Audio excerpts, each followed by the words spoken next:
All right, so let's now go ahead and dive into each different type of shock. In general, I want you guys to remember, though, I'm going to write this up here at the top.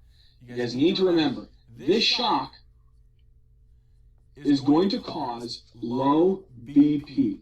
If you guys have not already watched it, I strongly encourage you to go watch our video where we talk about the compensation mechanisms for low blood pressure. Because it's going to make so much sense, okay? So shock can lead to low blood pressure, but the question is, how can it lead to this decrease in blood pressure? There's two ways, and that's where some of these shocks differ. One way is there could be a decrease in the cardiac output. Okay, so if you decrease your cardiac output, you're going to decrease the blood pressure. The other one is a decrease in the systemic vascular resistance, or you might have even heard me write it as total peripheral resistance. Same thing. Okay? So I want you to understand that shock is when there's a low blood pressure, and this low blood pressure could be due to a low cardiac output or a low systemic vascular resistance. Okay? And then remember what cardiac output is dependent upon. It's dependent upon heart rate and stroke volume. Okay? So now that we understand that, this is critical because we're going to go ahead and get started on hypovolemic. How would we consider hypovolemic shock? Well, decipher the word. Hypo means low or below the normal volume range. So it's a loss of volume. Now, when we're losing blood volume, it can come in two different flavors here. Look at this. One could be due to blood loss. So one could actually be due to blood loss. What are some certain causes of this blood loss? One of them could actually be due to maybe a GI bleed. So a GI bleed is definitely a very, very common cause of this actual blood loss. For example, a very severe peptic ulcer or duodenal ulcer that's perforated and emptying into the actual peritoneal cavity. Another one is an abdominal aortic aneurysm. If those suckers rupture, they can spill a lot of blood into the abdominal cavity. You can lose a lot of blood very, very fast. Another one could possibly be trauma, okay? So if I got hit in the back of the head with a 2x4, or if I got shot or something like that, I'm definitely going to start losing some blood. So certain types of trauma. Other kind of weird ones here is, postpartum hemorrhage. You heard of postpartum hemorrhage? Is basically whenever the woman's giving birth, after the childbirth, around 24 hours after the childbirth, if the woman starts losing significant volumes of blood, like about 500 mLs to about 1,000 mLs, they consider it to be postpartum hemorrhage because you're losing a lot of blood. So another one is what's called postpartum hemorrhage. That's another one, okay? So that's another cause. Another situation besides this could even be what's called an ectopic pregnancy.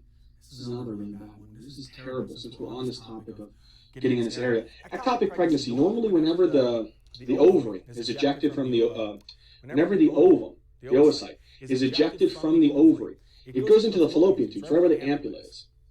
And it waits for the sperm cell to fertilize it. And then when the sperm cell fertilizes it, it gets beaten by the cilia within the fallopian tubes towards the endometrium, where the uterine cavity is, where it implants, okay?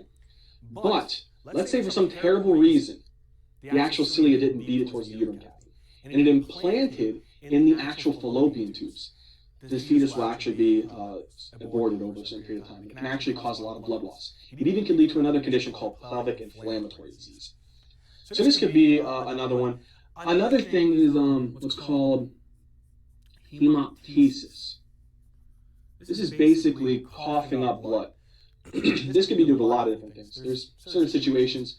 If a gentleman or a female has what's called esophageal varices and they rupture, or if the person has what's called Goodpasture syndrome, which is a collagen connective tissue disorder, that can also do it. Even pulmonary embolisms if they're very severe too. So you're losing a lot of blood that way. What's another way? Another one could be due to non-fluid blood loss. I'm sorry, not blood loss, but fluid, other than blood. Okay? So non-blood fluid loss. So what could be that kind of cause? So other causes could be due to non-blood fluid loss. So this is like common examples of like if someone has a very severe third-degree burn. So like third-degree burns. That's actually one of the biggest things. Whenever someone gets a burn, first thing you want to take care of is to prevent them from becoming dehydrated. You got to get them fluids as quickly as possible, right? Another common cause is excessive vomiting Or just go out the other hole. You're peeing out your butthole, right? So then you got diarrhea. That's another situation where you're losing a lot of fluid. Another type of situation could be like a bowel obstruction.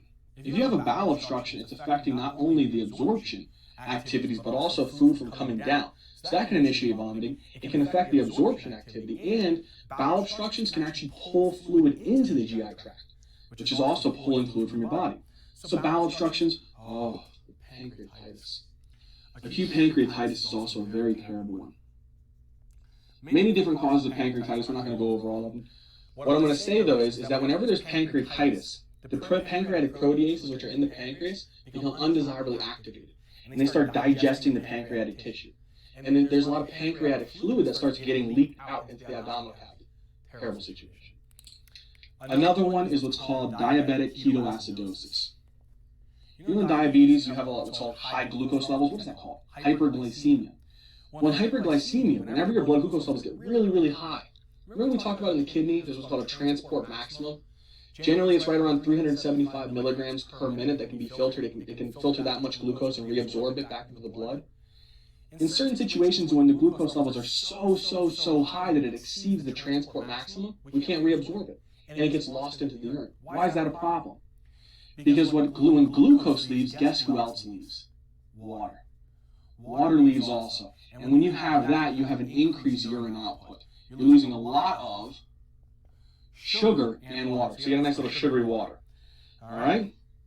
Now, these are some of the main situations that are kind of causing this hypovolemic shock. So there's a ton of different causes.